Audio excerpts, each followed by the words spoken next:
left on the roundabout and take the third exit.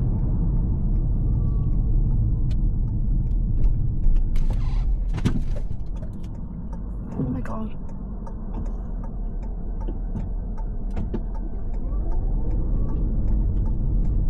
What?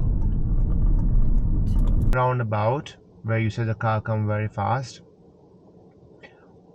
What do you think you could have done better on that roundabout? Better anticipation. Okay, yeah, fine, 100%. So when we approach the roundabout, so let's say you're approaching a roundabout, what routine we normally follow? Mirrors. Yep, you did mirrors. Position. No, signal, isn't it? You did yeah. signal as well, yeah? Yeah. After mirror signal, what do you normally do?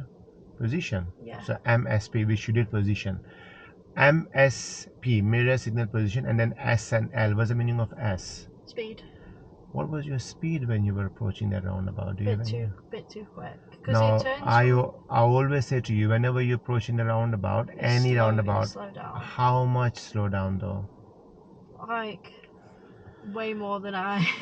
Well, you were doing 23 miles per hour Yeah, that time. it should have been like 20 to 15. 15 or less. Yeah. So you should have been 15 or less. So these reason why, because you were approaching so fast, there is no way you would anticipate that cars coming. Yeah. Your speed was way too fast, unfortunately. You cannot blame to them. Whatever they did is their problem. Yeah. But if you would have approached slowly, your speed was 23 miles. And I have to press an emergency braking that time, because if I would not, he would have been there. Yeah, literally. Okay. Now, I've been lenient with you, so I only giving you the serious fault. However,